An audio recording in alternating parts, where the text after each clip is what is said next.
Oke, salam merdeka literasi semuanya.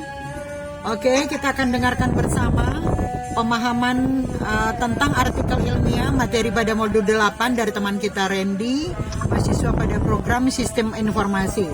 Oke Randy, silakan.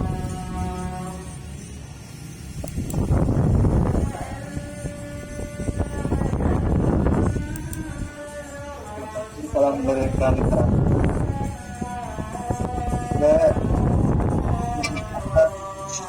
Kesempatan saya akan mempresentasikan modul 8 yaitu judul artikel ilmiah. Pengantar artikel ilmiah bukan artikel ilmiah yaitu terbitan istilah yang dari jenis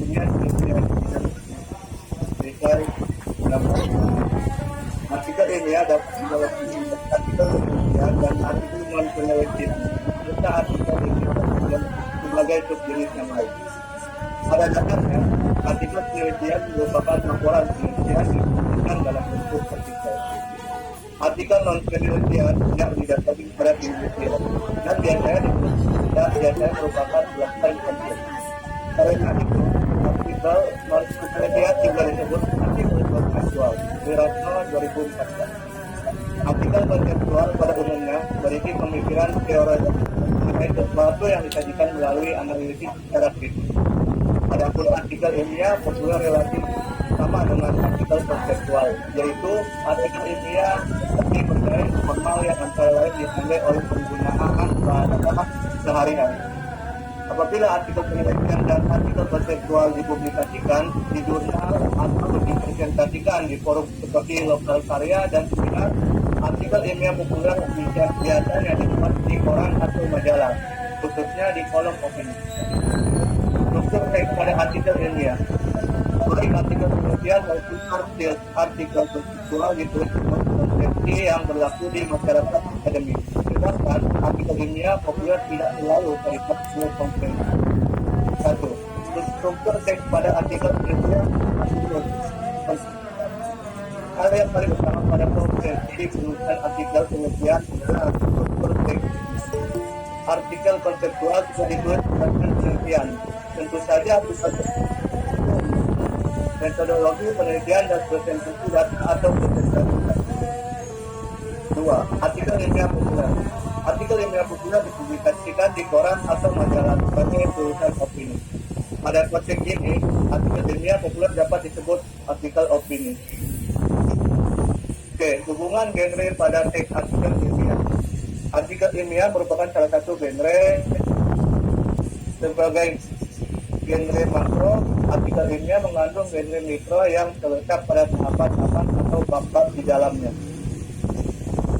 yaitu abstrak, pendahuluan, tinjauan pustaka, metodologi penelitian, hasil, bahasan, kesimpulan untuk artikel penelitian, dan abstrak, pendahuluan, tinjauan pustaka, pembahasan, kesimpulan untuk artikel non penelitian. Teks artikel penelitian dan teks artikel konseptual. Struktur teks artikel penelitian adalah abstrak, pendahuluan, tinjauan pustaka, metodologi penelitian, hasil, pembahasan, kesimpulan.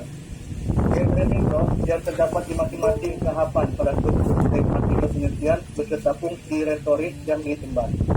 Di pihak lain, struktur teks artikel konseptual adalah abstrak, pendahuluan, tinjauan pustaka, pembahasan, kesimpulan. Genre mikro yang terdapat pada masing-masing tahapan pada struktur teks artikel konseptual beserta fungsi retoris yang diemban.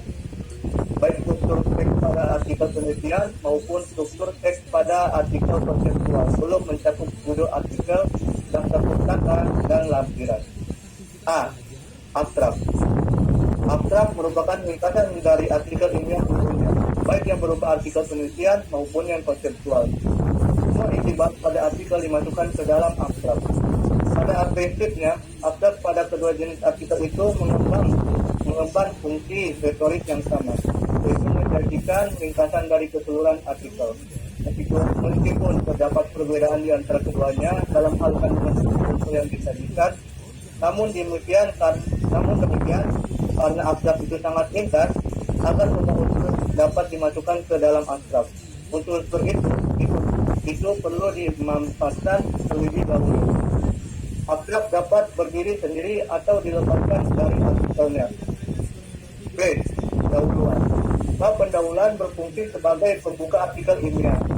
Dari bab ini, pembaca mengetahui arah pembicaraan pada artikel tersebut. Kandungan yang terdapat pada bab pendahuluan adalah: 1. Pokok persoalan yang dieksplorasi pada artikel. 2. Alasan dan pentingnya pokok persoalan dieksplorasi. Dan ketiga, cara dalam hal pendekatan, metode dan teknik yang digunakan untuk mengeksplorasi pokok persoalan. Genre mikro yang terdapat pada bab pendahuluan adalah macam eksposisi yang disertai deskripsi, baik artikel penelitian maupun artikel kontekstual mengandung bab pendahuluan yang sangat sama. Oke, tinjauan pustaka. Pada prinsipnya, bab tinjauan pustaka pada artikel penelitian berisi dua hal. Pertama, ulasan tentang teori yang digunakan untuk memecahkan pokok persoalan yang dibahas, dan kedua, ulasan terdapat terhadap penelitian sejenis yang telah dilakukan oleh orang lain atau oleh penulis artikel itu sendiri. Kadang-kadang bab tinjauan pustaka juga dilengkapi dengan kerangka pikir. Di bawah bab tinjauan pustaka atau pada buku yang Anda pegang ini pun itu. Pada artikel konseptual, bab tinjauan pustaka lebih diarahkan pada tanda dan teori yang digunakan untuk memecahkan masalah yang diajukan. D. Metodologi penelitian. Bab metodologi penelitian pada artikel penelitian memuat uraian tentang jenis, detail, dan data cara penelitian, termasuk langkah-langkah yang ditempuh. Genre mikro yang digunakan pada bab metodologi penelitian adalah rekon, deskripsi, laporan, dan prosedur. Hasil.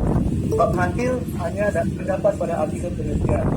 Isinya adalah sajian temuan penelitian sesuai dengan klasifikasi data yang ada. Pada bab ini belum sajian interpretasi dan perbandingan antar kelompok data.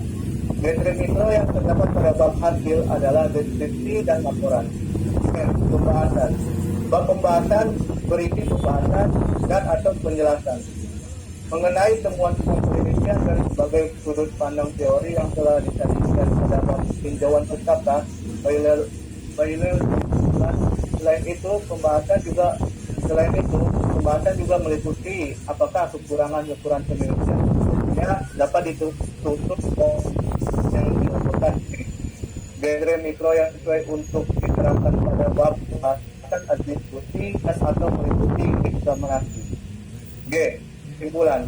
Bab kesimpulan baik pada artikel penelitian maupun pada artikel kontekstual berisi uraian yang menunjukkan pokok-pokok persoalan yang disajikan pada bab pendahuluan telah diperlakukan sebagai hasil seperti yang telah disajikan pada pembahasan. Perbedaannya adalah pada artikel penelitian persoalan itu dieksplorasi melalui data penelitian. Bab ini merupakan jawaban langsung terhadap pokok persoalan yang disajikan pada bab pendahuluan. Maka genre mikro yang digunakan pun sama dengan genre mikro yang digunakan pada bab pendahuluan, yaitu eksposisi yang meliputi deskripsi. Judul daftar pustaka dan lampiran. Judul artikel ilmiah menggambarkan isi keseluruhan artikel. Judul harus mudah dipahami dan tidak terlalu panjang. Judul dapat dirangkai dari kata-kata kunci yang diambil dari artikel daftar pustaka. Dari artikel daftar pustaka adalah daftar yang memuat sumber yang berupa buku, artikel, ilmiah atau jurnal, atau terbitan lain yang digunakan untuk acuan dalam menulis. Daftar pustaka ditulis secara alfabetik dan ditata menurut aturan tertentu. Bagi penulis artikel ilmiah sudah sepatutnya mengikuti tata cara yang biasanya berlaku di media atau forum tempat artikel itu dipublikasikan. Pada artikel ilmiah biasanya berisi data-data yang dianalisis atau sumber yang digunakan untuk mengukur dasar. 2. Teks artikel ilmiah populer. Pada dasarnya, artikel ilmiah populer sama dengan artikel konsensual. Akan tetapi dalam hal formulasi bahasa, artikel ilmiah populer disajikan dengan gaya yang cenderung informal. Sedangkan artikel konsensual seperti artikel penelitian disajikan dengan gaya yang lebih formal. Dalam struktur teks, apabila artikel konsensual disusun dengan struktur teks yang mengandung tahapan yang fleksibel, artikel ilmiah populer bahkan disusun dengan struktur teks yang mengandung tahapan-tahapan yang tidak mengikat. Dengan karakteristik seperti itu, sebagaimana telah dikatakan di atas, genre yang digunakan untuk mengungkapkan seluruh artikel ilmiah populer pada umumnya adalah eksposisi dan diskusi. Ya, terima kasih. Literasi Merdeka. Salam Merdeka Literasi. Oke, salam Merdeka Literasi. Terima kasih ya.